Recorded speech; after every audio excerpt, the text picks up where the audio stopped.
Revolver হাতে রহস্য ভেদে ফিরছেন কোয়েল। 2014 সালে বইয়ের পাতায় শেষবার দেখা মিলেছিল প্রিয় গোয়েন্দা চরিত্র নিতিন মাসির।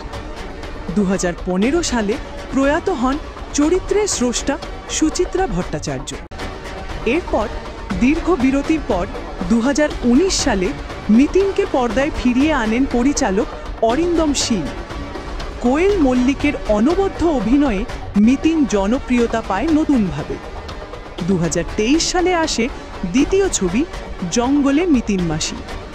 এবার বড়দিনে মুক্তি পাচ্ছে ফ্র্যাঞ্চাইজির তৃতীয় সিনেমা নিতিন একটি খুনির সন্ধানে।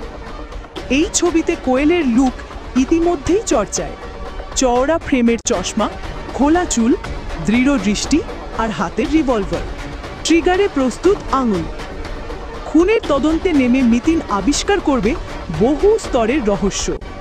ছবিতে থাকবে টানটান উত্তেজনা আর জোরদার অ্যাকশন সিকোয়েন্স। শুটিংয়ের সময় একটি অ্যাকশন দৃশ্যে আহতও হয়েছিলেন কোয়েল।